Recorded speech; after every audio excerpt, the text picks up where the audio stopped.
आपको जिस फील्ड से भी जो भी करना है आप अपने एरिया से स्टार्ट कीजिए और आप नंबर ले लीजिएगा।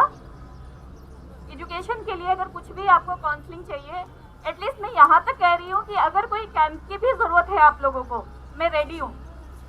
और इंशाल्लाह अभी कुछ दिन के बाद हम लड़कियों के लिए स्पीकिंग कोर्स फ्री स्टार्ट करने जा रहे हैं।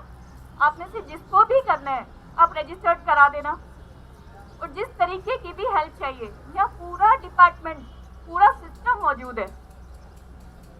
तो एटलीस्ट मेरा जो भी है ये है कि हमें जो भी करना है वो प्रैक्टिकली करना है। एक एरिया कोई मान लीजिए, मैं हॉस्पिटल में जब काम करती थी तो कुछ लोग क्या मतलब ऐसा रहता ही है ज़्यादातर कि अगर उधर की साइड से गुजर जाइए तो पूरा इतना गंदगी है, ऐसा है वैसा है ये वो।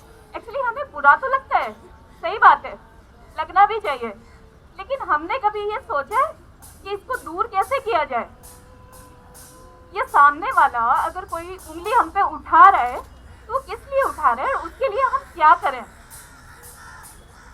तो एटलीस्ट 4-5 मुद्दे हैं।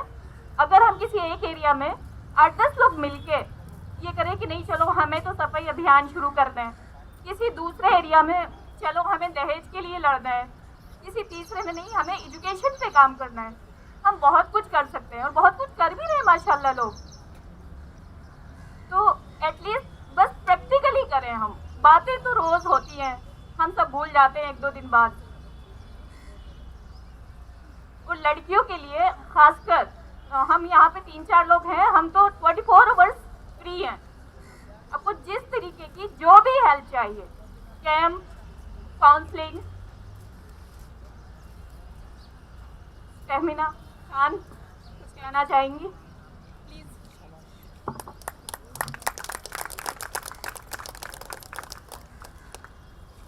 अस्सलाम वालेकुम, मेरा नाम है तहमीना और मैं आजकल की जो ख़ास परेशानियां हैं जो आजकल चल रही हैं मैं उसके ऊपर सबकी नज़र डालना चाहूँगी। सबसे पहले मैं आयशा को लेकर बात करूँगी। सब लोगों ने उसकी उस प्रॉब्लम की बात कर ली, लेकिन जो उसने कदम उठाया वो कोई सॉल्यूशन नहीं है। अगर किसी के भी दिमाग में इस तरह के ख्याल आ रहे हैं तो प्लीज़ हमसे कांटेक्ट कीजिए, काउंसलिंग ज़रूरी है। खुदकशी किसी भी मसले का हल नहीं है। ये औरत को अपनी कमज़ोरी जता गई हो, वो कमज़ोर नहीं थी, उसको थोड़ा बात करनी चाहिए थी। बात करने का दायरा बहुत बड़ा है और हम लोगों को अपने दायरे को समेटना नहीं है, बढ़ाना है। दूसरी प्रॉब्लम, इस लॉकडाउन में, इस महामारी में जो लोगों की नौकरियां चली गई हैं, अच्छे घर खाली हो चुके हैं, वहाँ पर सबसे ज़्यादा डोमेस्टिक वायलेंस जन्म ले रहा है। उसके ऊपर भी बात करना बहुत ज़रूरी है। अगर कहीं पर शौहर और बीवियों में इतने ज़्यादा मसाइल पड़ रहे हैं कि जिसका असर बच्चों पे पड़ रहा है, तो उसके लिए ज़रूरी है कि वो लोग बात करें। और पड़ोसियों की भी जिम्मेदारी बनती है कि खुद ये ना कहें कि नहीं किसी घर का मसला है, वो घर का मसला होगा जब तक आवाज़ बाहर ना है। जब आवाज़ बाहर आ गई तो वो हमारा मसला है। हमें देखना है कि क्या परेशानी है और हम क्या कर सकते हैं। उनको काउंसलिंग से समझा सकते हैं या उनकी फाइनेंशियल मदद कर सकते हैं या उनको मॉरल सपोर्ट दे सकते हैं, क्या कर सकते हैं।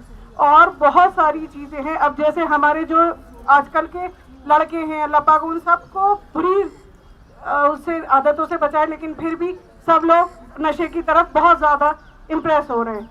तो जो लड़के उनके साथ रहते हैं, जो अच्छी आदतों के हैं, उनकी जिम्मेदारी बनती है कि उन्हें उस जगह से खींचे, बाहर लाएं, अच्छे माहौल में लाएं, जो जिस दीन में है उसको अपने दीन में लेकर जाए और उनको उनकी जिम्मेदारियां घर की और बाहर की दोनों समझाएं।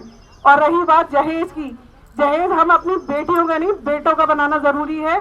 हम अपने बेटों का सब कुछ बना के रख दें ताकि वो एक लड़की को लेकर आए उसकी खूबियों को देख के, ना कि उसकी शक्ल को देख के।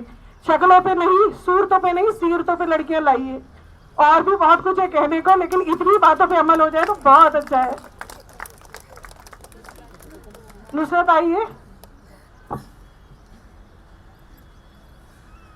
अस्सलाम वालेकुम, मैं नुसरत आरा शाहीन बाग से। मैं तो सबसे पहले ये कहूँगी कि उफला में सफाई बहुत कम है, उस पर ज़्यादा ध्यान दिया जाए। लोग बहुत बीमार हैं, लोग बहुत गरीब हो रहे हैं। आसिफ भाई को मैं ख़ास बताना चाहूँगी कि बहुत सारे घर में परेशानी है, बहुत सारे जो बहुत अंदर में है, जो कभी घर से बाहर नहीं निकलते। मैं उनको बताना चाह रही हूँ बस। वैसे सब ठीक चल रहा है, पढ़ाई की तरफ जो सरकार ने तो सारी स्कूल बंद है कोरोना की महामारी में, देखिए क्या होगा। उसके लिए जो ये लोग अभियान चलाई है उसमें हम लोग से जहाँ तक होगा अपना कदम आगे बढ़ाएंगे, चाहे वो पढ़ाई के मामले में हो या किसी को बीमारी, जो भी तरह की चीज़ हो उसमें हम लोग आगे बढ़ेंगे, काम करेंगे, उसमें कोई दिक्कत नहीं है। बस मैं यही कहना चाहूँगी।